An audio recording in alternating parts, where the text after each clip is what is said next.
The rain fell in sheets across the parking lot of Arbor Glen Apartments, turning the pavement into a mirror of broken streetlights. Marcus Webb stood in the hallway in the middle of the night, his 7-year-old daughter, Lily, pressed against his leg, watching 2 maintenance workers stack their belongings beside the elevator. A plastic bin of Lily's drawings sat on top of a garbage bag filled with clothes.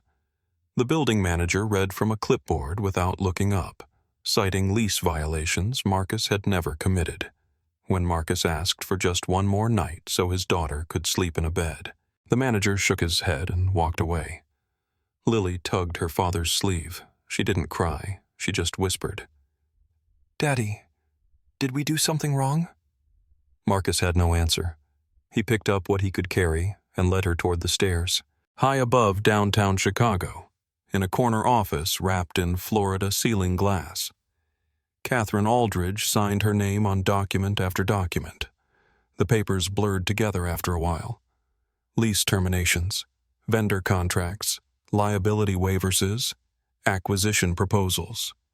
Each signature carried weight she had trained herself not to feel. At 34, Katherine had built Aldridge Property Group from her father's modest holdings into one of the Midwest's most aggressive real estate firms. She wore her authority like armor, tailored blazers, and measured words, every decision filtered through profit margins and legal exposure. She worked late because the next day's board meeting required her full attention. The Ashford Tower deal was worth $80 million. Nothing could jeopardize it. Her assistant, Derek, knocked twice before entering. He carried a leather folder and a cup of coffee she hadn't asked for. Katherine appreciated efficiency over thoughtfulness, but she accepted both. Derek placed the folder on her desk and hesitated, his finger resting on a yellow tab near the bottom of the stack. "This batch includes the Arbor Glen clearances," he said. 14 units flagged for expedited removal. Katherine flipped to the section without comment. Arbor Glen was a mid-tier property on the northwest side, recently acquired as part of a larger portfolio purchase. The building needed renovation before it could be repositioned for higher-income tenants. That meant clearing problematic leases, the ones with late payments, noise complaints, unauthorized occupants. Standard procedure. Standard Legal reviewed these, she asked. All signed off. But there's one case, Unit 714. The violation is listed as unauthorized subleasing, but the documentation is thin. "I thought you might want to take a look." Katherine scanned this page. The tenant had been in the unit for 3 years. Rent paid on time until 2 months ago when he lost his job at a manufacturing plant that had closed without warning. The subleasing claim came from an anonymous complaint, unverified by management. "Is the violation legitimate?" she asked. The regional manager says yes, but there's no photographic evidence, no secondary lease agreement, nothing concrete, just a complaint and a follow-up inspection that found a sleeping bag in the living room. A sleeping bag, apparently. His daughter sometimes sleeps there when she's scared. The inspector interpreted it as evidence of another occupant. Katherine closed the folder. She understood what Derek was doing. He wanted her to pause, to ask questions, to treat this as something other than a line item on a spreadsheet. But sentiment had no place in asset management. If she second-guessed every eviction, the company would collapse under its own hesitation. If legal approved it, process it, she said. "We can't delay the Ashford timeline for edge cases." Derek nodded slowly. "Understood. I just wanted to flag it." "You did. Now move on." After he left, Katherine returned to her signatures. She didn't think about Unit 714 again. She didn't picture the man standing in a hallway at midnight, holding his daughter's hand, watching strangers handle their possessions. She didn't imagine the rain or the cold or the look on a child's face when everything familiar disappears. Katherine Aldridge had learned long ago that imagination was a liability. She built her empire on facts, numbers, outcomes. Everything else was noise. She signed the last document and gathered her coat. The office was silent except for the hum of climate control. Chicago glittered below her like a circuit board. Millions of lives reduced to points of light. Katherine had worked her way up from nothing. Her father's company had been failing when she took over at 26. She had no patience for people who blame circumstance for their failures. Success required sacrifice, discipline, the willingness to make hard choices without flinching. Her driver waited in the basement garage. Katherine checked her phone on the ride home, scrolling through emails and market updates. The Ashford deal was on track. Her legal team had neutralized the last environmental objection. By next month, demolition permits would be approved and construction would begin. She arrived at her penthouse in the Gold Coast just after midnight. The apartment occupied the entire top floor of a pre-war building she had renovated 3 years earlier. It was beautiful in the way that expensive things are beautiful. Carefully curated, impeccably maintained, utterly silent. Katherine poured herself a glass of wine and stood at the window, watching the rain trace patterns on the glass. She thought about the next day's board meeting, about the questions she would face, about the answers she had already prepared. She did not think about the family she had displaced. She did not think about Marcus Webb or his daughter Lily, who at that very moment huddled together on a fire escape 4 miles away, waiting for the rain to stop. The fire escape was not a choice Marcus had made. It was the only option left after the shelters turned them away. Full capacity, the intake worker had said, apologizing with tired eyes. Try again tomorrow morning. But tomorrow morning was hours away and Lily was shivering, her thin jacket soaked through despite Marcus' attempts to shield her. He had found this building by accident. A residential tower with an unlocked service entrance. The fire-escaped landing on the 6th floor was dry enough, protected by an overhang that kept out most of the rain. Marcus spread his jacket on the metal grating and pulled Lily onto his lap. "Tell me a story," she whispered, the one about the house with the blue 00 door. Marcus closed his eyes. The house with the blue door was a story he had invented when Lily was 4, a place where everything was warm and safe, where breakfast appeared on the table each morning, and no one ever had to leave. He had told it so many times that he knew every detail by heart. The kitchen with yellow walls, the backyard with a tire swing, the bedroom where Lily had her own bookshelf filled with stories she could read whenever she wanted. "Once upon a time," he began, but his voice cracked on the second word. Lily looked up at him, her eyes dark and serious. "It's okay, Daddy," she said. "You don't have to finish." Marcus held her tighter. He had failed her in every way that mattered.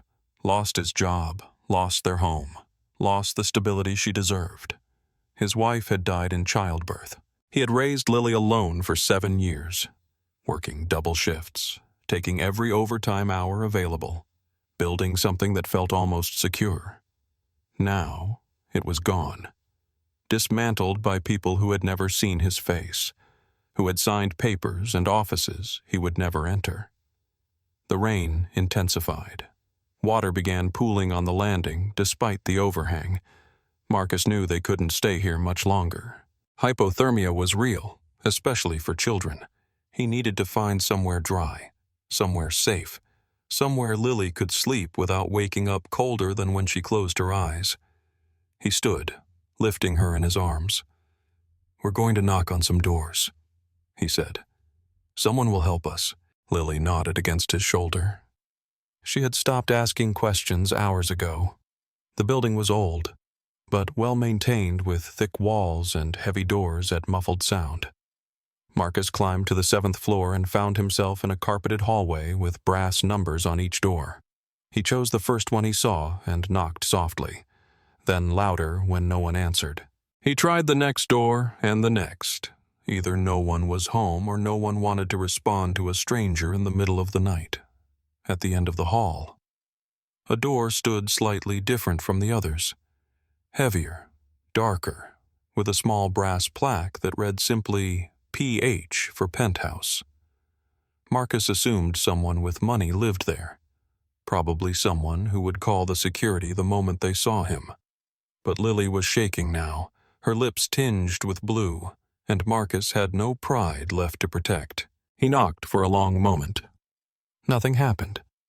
Then the deadbolt turned and the door opened, revealing a woman in silk pajamas, her dark hair loose around her shoulders, a glass of wine in her hand. She stared at Marcus and Lily with an expression that shifted from annoyance to confusion to something harder to read. "I'm sorry," Marcus said. "I know how this looks, but my daughter is freezing and my phone is dead. I just need to charge it enough to call someone. That's all. Then we'll leave." The woman didn't move. Her eyes traveled from Marcus's face to Lily's, taking in the soaked clothes, the chattering teeth, the desperate dignity in his posture. "Please," Lily said, her voice barely audible. "I'm so cold." Katherine Aldridge had not expected this. She had expected nothing beyond an empty hallway and the distant sound of rain. Now she stood face to face with the consequence of a signature, though she didn't know it yet. She saw only a man and a child. Strangers in distress. Their presence was an intrusion she had every right to reject, but the child was shivering. The child had said, "Please."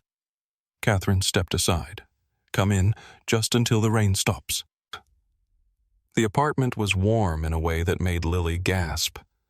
Marcus set her down gently on a marble floor that reflected the soft glow of recessed lighting. Everything was clean, expensive, untouchable. He felt like an intruder in a museum, afraid to move, afraid to breathe, afraid to leave water stains on surfaces that cost more than his annual salary. Katherine disappeared into another room and returned with 2 towels, thick and white and impossibly soft. She handed them to Marcus without comment.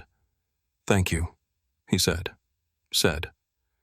"I'll just charge my phone and we'll be out of your way. The charger is on the kitchen counter. Help yourself." Marcus found the outlet and plugged in his phone. The screen flickered to life, showing a battery icon with a thin red sliver. It would take time to hold a call. He returned to the living room where Lily sat on the edge of a leather couch wrapped in a towel, staring at her surroundings with wide eyes. "This is a very nice house," she said to Katherine. "Do you live here all by yourself?" Katherine seemed caught off guard by the question. "Yes, I do." "Isn't it lonely?" Marcus reached for his daughter's hand. "Lily, that's not polite. It's fine," Katherine said, though her voice had tightened. "I prefer it this way." She poured herself another glass of wine and sat in an armchair across from them, maintaining distance. Marcus understood. He was a stranger in her home, uninvited, unwelcome. The fact that she had let them in at all was more than he had any right to expect. "What happened to you?" she asked. "Why were you on the fire escape?" Marcus hesitated. The truth was complicated, filled with details that would make him sound like a failure or a victim. "We lost our apartment tonight. The shelters were full. We had nowhere else to go." Katherine's expression didn't change. "Lost your apartment? How eviction? They said I violated my lease, but I didn't. I've been there 3 years. Paid every month until 2 months ago when the plant closed. I was looking for work. I had a few leads, but they didn't give me time." Something flickered in Katherine's eyes. Recognition, perhaps, or something closer to discomfort. "You can stay tonight," she said abruptly. "One night only. There's a guest room down the hall. Your daughter looks like she needs sleep." Marcus started to protest, then stopped. Pride was a luxury he couldn't afford. Lily was exhausted, her eyelids drooping despite the unfamiliar surroundings. If this woman was offering them a bed for the night, he had no right to refuse. "Thank you," he said. "I mean it. We'll be gone before you wake up." "See that you are." Katherine showed them to the guest room, a space larger than their entire apartment had been, with a bed piled high with pillows and a window overlooking the city lights. Lily climbed under the covers without being asked, and was asleep within minutes, her breathing slow and steady for the first time in hours. Marcus stood by the door, watching his daughter rest. Katherine hovered in the hallway, her arms crossed. "I'll sleep on the couch," he said. "I don't want to intrude any more than necessary.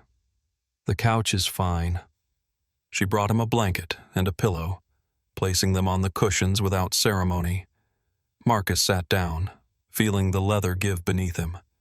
It was the most comfortable surface he had touched in months. "I don't know your name," he said. She paused at the edge of the room. "Katherine, Marcus, and my daughter is Lily." "I know. She told me when you were charging your phone." Marcus nodded. "Of course." Lily had introduced herself. She had always been braver than him, more willing to trust. "Good night, Marcus," Katherine said. "I hope tomorrow is better for you. Thank you for everything." She disappeared down the hall. Marcus lay back on the couch and stared at the ceiling, listening to the rain against the windows. He didn't understand why she had helped them. People like her didn't help people like him. But he was too tired to question it. He closed his eyes and let sleep take him. Katherine didn't sleep. She sat in her study with her laptop open, searching for something she already suspected. Arbor Glen Apartments, Unit 714, Marcus Webb. The documents appeared on her screen, the same documents she had signed hours earlier.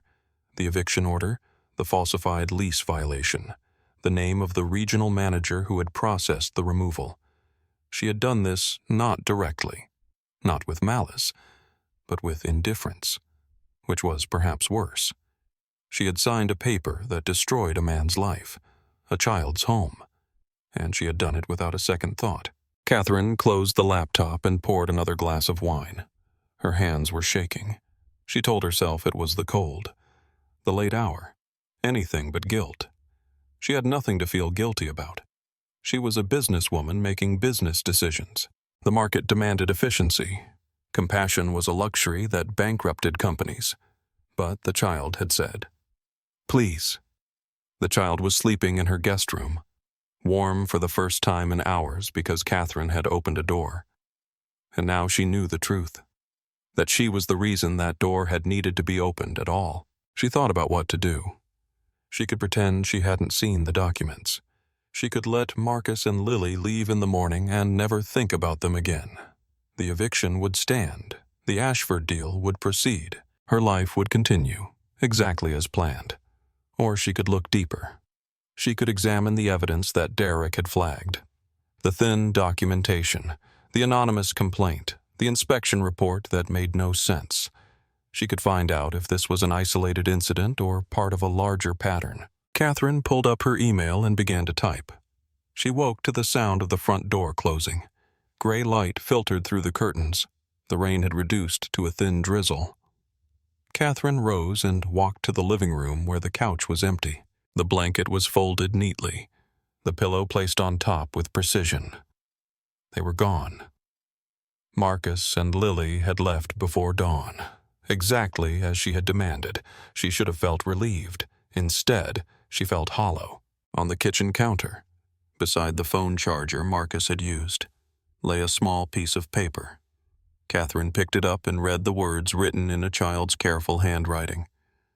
"Thank you for letting us stay warm. You are very kind. I hope you find someone to live with you so you won't be lonely. Love. Lily." Katherine stared at the note. Something in her chest tightened. A sensation she didn't recognize because she had spent years learning not to feel it. She set the paper down and walked to the window, watching the city emerge from the morning fog. Somewhere out there, a man was carrying his daughter through empty streets, looking for a place to belong. And she had put them there. Her phone buzzed, an email from her legal team responding to her late-night inquiry. The Arbor Glen documentation was under review. Initial findings suggested irregularities in multiple cases, not just Unit 714. The regional manager, Victor Harland, had been flagging tenants for eviction based on fabricated violations, clearing units for a premium renovation ahead of schedule to secure performance bonuses. Katherine read the email twice.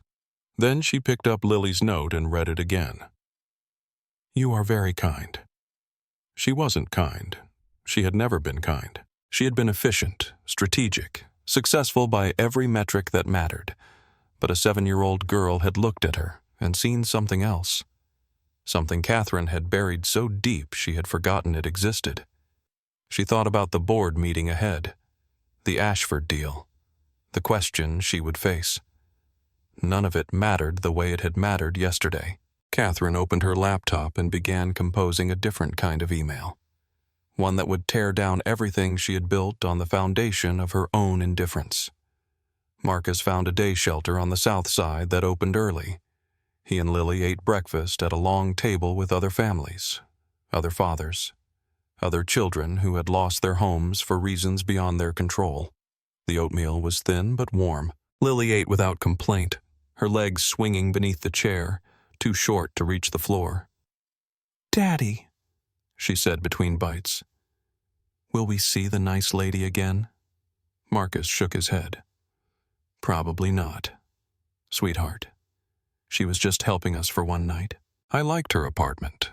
It smelled like flowers. It was very nice, but she seemed sad, even though she has all those pretty things." Marcus looked at his daughter. She had always seen things others missed, the loneliness behind luxury, the pain beneath politeness. "Some people need time to find their way," he said. "Just like us." Lily nodded, satisfied. She finished her oatmeal and asked if there was more. There wasn't. A few days later, Marcus received a phone call from a number he didn't recognize. He answered cautiously, expecting a collections agent or a scammer. Instead, he heard a voice he had only heard once before in a penthouse apartment on a rainy night. "Marcus, this is Katherine Aldridge. Please don't hang up." He almost did. The name meant nothing to him, but the voice triggered a memory. The woman in silk pajamas, the towels, the guest room, the cold efficiency behind her hospitality. "What do you want?" he asked. "I want to meet with you. There's something you need to know about your eviction, something that changes everything." Marcus hesitated. "I'm listening. Not over the phone, in person.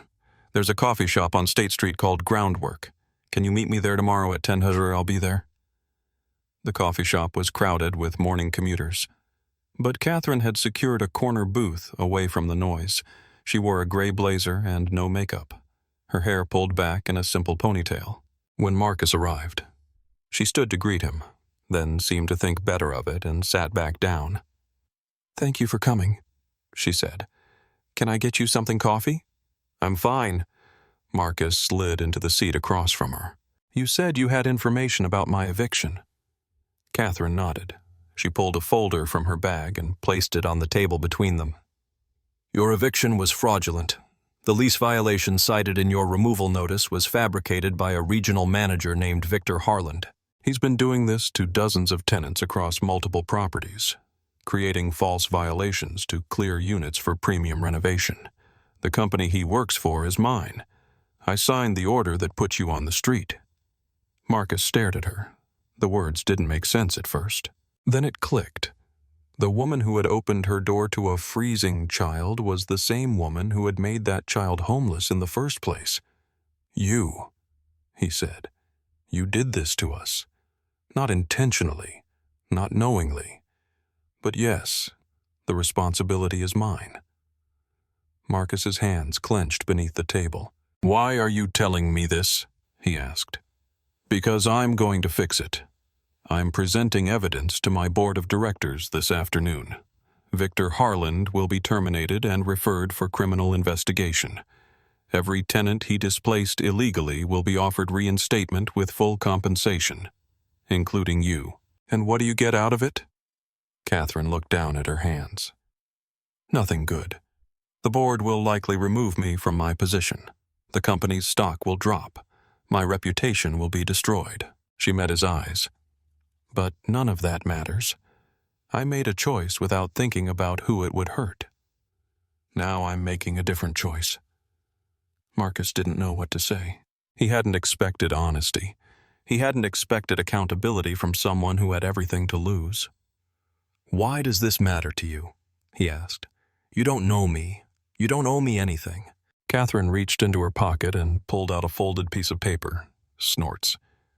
Marcus recognized it immediately. The note Lily had left on the counter the morning they left. "Your daughter wrote that I was kind," Katherine said. "She was wrong. I've never been kind. I've been ruthless and calculating and blind to anything that didn't serve my interests. But when I read her words, I realized that I didn't want her to be wrong. I wanted to become the person she thought I was." She slid the note across the table. "I can't undo what happened to you, but I can make sure it doesn't happen to anyone else, and I can try to help you rebuild what I destroyed." Marcus looked at the note at his daughter's careful handwriting. Maybe people were capable of becoming something new. "Okay," he said. "I'll hear you out." The board meeting lasted 4 hours. Katherine presented her evidence methodically, document by document, case by case. She named Victor Harland as the architect of the fraud and identified 2 senior executives who had enabled his behavior in exchange for accelerated timelines and performance bonuses. Victor Harland sat at the far end of the table, his face draining of color with each new revelation. When Katherine displayed the falsified inspection report from Unit 714, he interrupted. "These are baseless accusations. The evictions were legal. The documentation was reviewed by our legal team. Your legal team was given false information," Katherine said. "I have emails proving you instructed your staff to fabricate violations. I have witness statements from maintenance workers who were told to report non-existent damage. And I have financial records showing that you received bonuses tied to the number of tenants you removed ahead of schedule." She clicked to the next slide. A spreadsheet appeared listing 63 families who had been illegally evicted over an 18-month period. Names, addresses, dates, children, elderly, veterans. "This is the cost of our efficiency." Katherine said, "This is what we built our growth on." And I signed every single one of these orders without asking a single question. A board member named Patricia Oates leaned forward. "What are you proposing?" Katherine. "That we admit liability and invite 100 lawsuits. I'm proposing that we do the right thing. Reinstate every tenant who wants to return. Compensate those who don't. Fire Victor Harland and anyone else who participated in the fraud, and accept that the consequences, whatever they are consequences we earned. That would destroy the company's stock price probably, but it might also save the company's soul." Victor Harland stood abruptly. "This is absurd. Katherine Aldridge is trying to protect herself by blaming subordinates. She signed those orders. She approved those evictions. If anyone belongs in front of a judge, it's her." "You're right," Katherine said quietly. "I signed them. I approved them. And I'm standing here today accepting responsibility for that. Are you prepared to do the same?" The room went silent. "I moved to terminate Victor Harland's employment, effective immediately," Katherine said, "and to refer his case to the state attorney's office for investigation." The vote was not unanimous, but it passed. Security escorted Victor from the building while he shouted threats that no one acknowledged. When the doors closed behind him, Katherine turned to face the remaining board members. "I also moved to suspend myself from operational leadership pending an independent review of my decisions. The company needs leadership it can trust right now." "That isn't me." The board accepted her proposal. Katherine gathered her documents and walked out of the conference room for what might be the last time. The story broke a few days later. Every major news outlet in Chicago covered the scandal, complete with interviews from displaced tenants, legal experts, and housing advocates. Katherine's face appeared on the evening news, not as a hero, but as an example of corporate accountability. Some commentators praised her courage. Others called her a criminal trying to buy redemption with public confession. The stock price dropped 31% in a single week. 3 board members resigned. The Ashford Tower deal collapsed when investors withdrew their funding. On the 4th day after the story broke, she received a call from her attorney. Victor Harland had been arrested on 12 counts of fraud, forgery, and unlawful eviction. 2 of his former colleagues had agreed to testify against him. "That's good news," Katherine said. "What about the tenants? We've reached settlements with 41 families so far. Most are taking the compensation packages. A few want to return to their units." "And Marcus Webb." There was a pause. "He hasn't responded to our outreach. His file shows he's still at the transitional shelter." Katherine thanked her attorney and ended the call. She sat for a long time staring at the window. Then she picked up her phone and dialed a different number. "Marcus, it's Katherine. I know you don't owe me anything, but I'd like to see you if you're willing. There's something I want to say in person." She found him at the shelter, sitting on a bench outside while Lily played on a rusted swing set nearby. He looked tired, worn down by weeks of uncertainty. But his eyes were clear. "You shouldn't be here," he said. "People recognize your face now." "I don't care about that." Katherine sat down beside him, leaving a respectful distance. "I came to tell you that Victor Harland was arrested. The investigation is ongoing, and every family he displaced is being offered full restitution. I heard your lawyers called. You didn't call back." Marcus shrugged. "I wasn't sure what to say. It's not their money. It's my money. And it is not charity. It's what you're owed." He turned to look at her. "Why do you keep doing this?" "You already blew up your company. You already told the truth. You don't have to keep showing up." Katherine watched Lily on the swing, pumping her legs, reaching for the sky. "Because I'm not doing this for you. I'm doing it for me. I spent my whole life believing that success meant winning, accumulating, protecting what I had. I never stopped to ask what any of it was for. Then your daughter left me a note saying I was kind, and I realized I had never once in my life earned that word." She paused. "I want to earn it now. I want to be someone who deserves what she wrote." Marcus was quiet for a long moment. "She asked about you. You know, Lily. She wants to know if the nice lady with the flowers is okay. What do you tell her? That you're figuring things out, same as us?" Katherine nodded. "I'd like to help you find a place to live. A real place, not a shelter. I have resources I'm not using if you'll let me." Marcus studied her face, looking for something. Whatever he found seemed to satisfy him. "Okay," he said. "But I'm paying rent. I'm not taking handouts. Fair enough." Lily ran over, breathless from swinging. She saw Katherine and stopped, her face breaking into a wide smile. "You came back. Daddy said you were busy saving people." Katherine felt something crack open in her chest. "I'm not saving anyone. I'm just trying to fix my mistakes." "That's what heroes do," Lily said matter-of-factly. "They make mistakes and then they fix them." "That's why they're heroes?" She climbed onto the bench between them and took Katherine's hand without asking permission. Katherine looked at Marcus, unsure what to do. He shrugged. "She likes you. Can't explain it, but she does." Katherine looked down at Lily's small fingers wrapped around her own. For the first time in years, she didn't feel alone. 6 months later, the final judgment was delivered. Victor Harland was convicted on all 12 counts and sentenced to 8 years in federal prison. His co-conspirators received lesser sentences in exchange for their cooperation.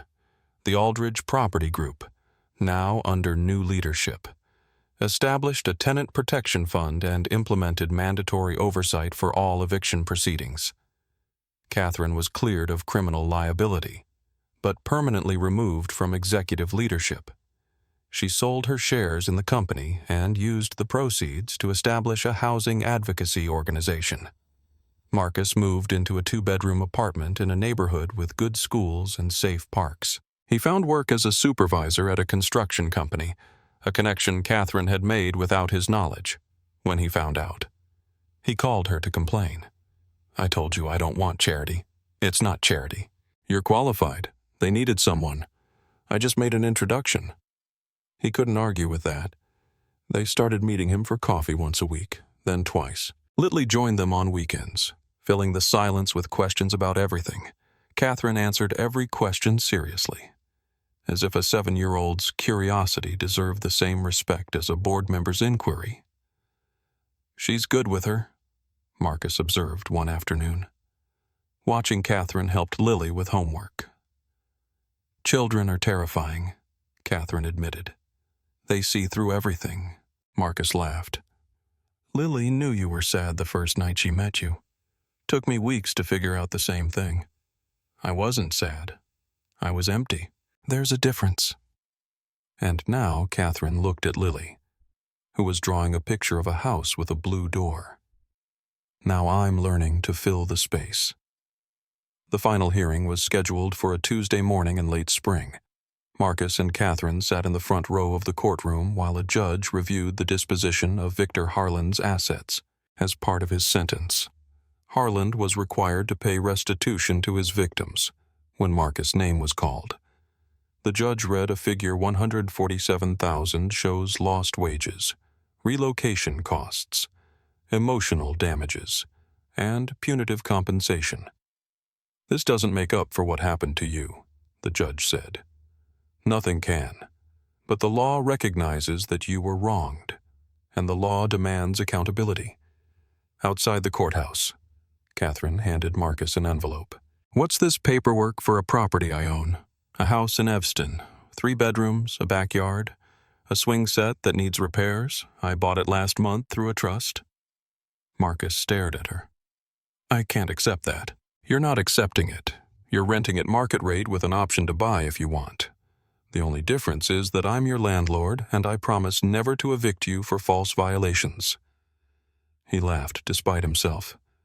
"Is that your idea of a joke? I'm working on my sense of humor? Lily says it needs improvement."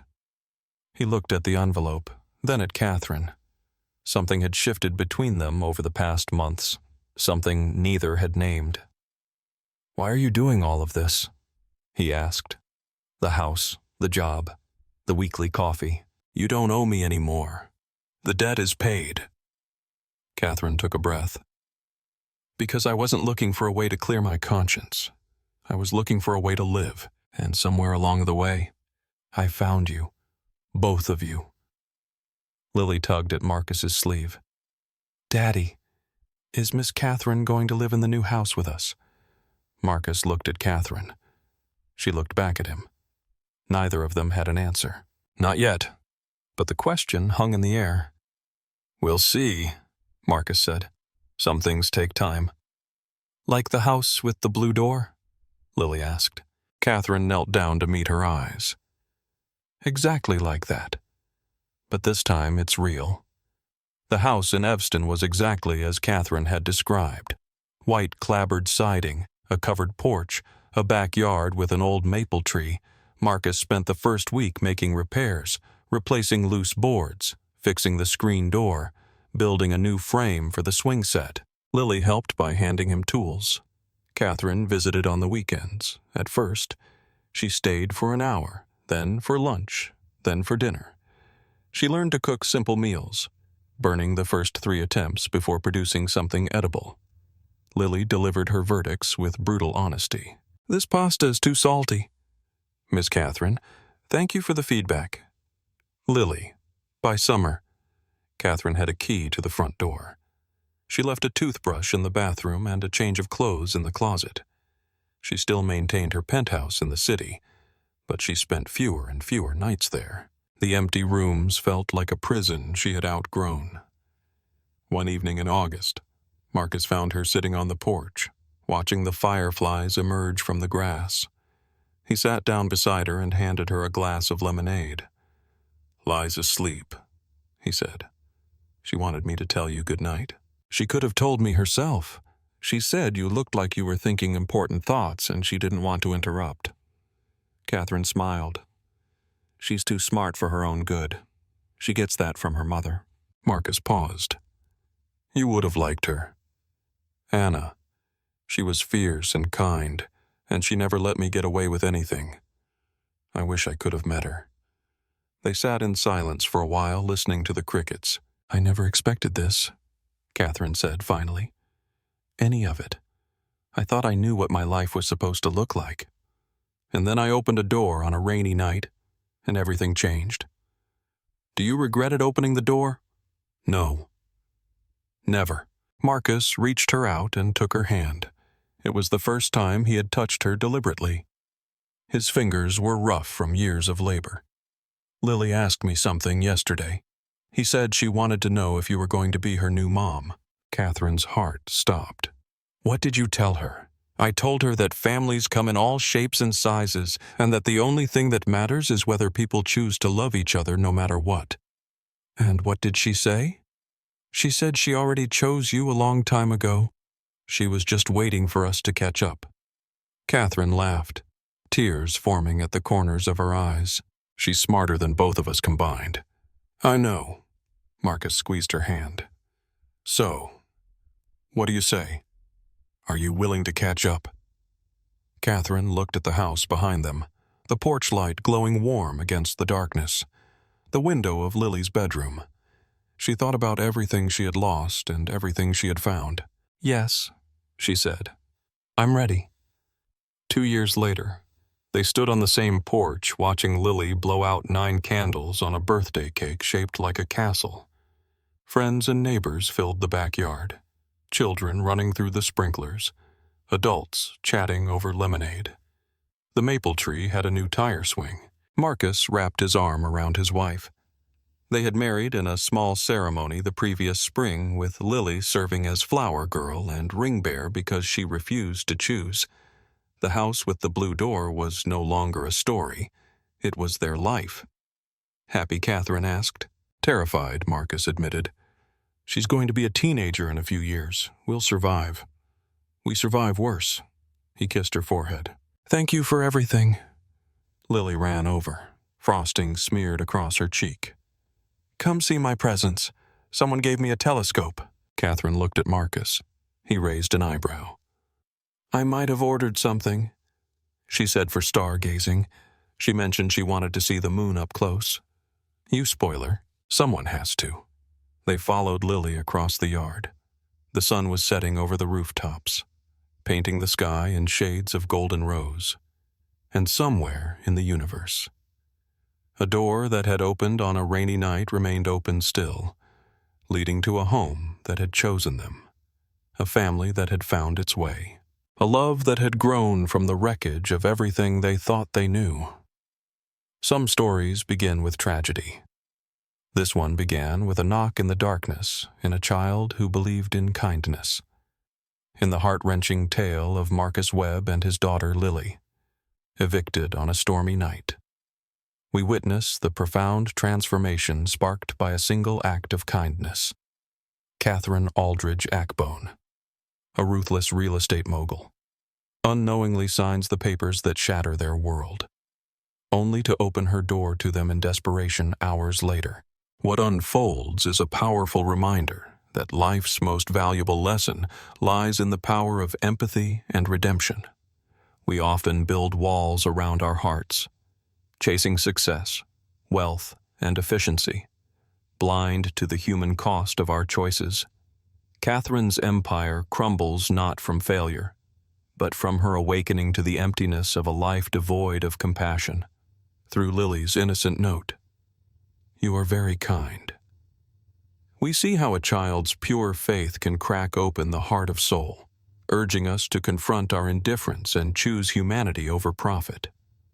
This story teaches us that a true strength isn't in unyielding ambition, but in vulnerability, admitting wrongs, fixing mistakes, and forging connections from the ashes of regret in real life. We all face rainy nights, moments of loss, betrayal, or isolation. But imagine if we paused, like Katherine, to open a door, literal or metaphorical, to someone in need. It could heal not just them but ourselves, turning strangers into family and loneliness into love. Let this inspire you. Kindness isn't a weakness. It's the blueprint for a meaningful existence. It reminds us that no one is beyond change, and every signature, every decision ripples into lives we may never see until fate brings them to our doorstep. If this story touched your heart, share your own experiences in the comments below. Have you ever experienced a life-changing act of kindness or turned a mistake into redemption? Let's build a community of hope and empathy together, and if you haven't already, hit that subscribe button and turn on notifications so you never miss another uplifting tale that could change how you see the world. Your support means everything. Let's spread more kindness, one story at a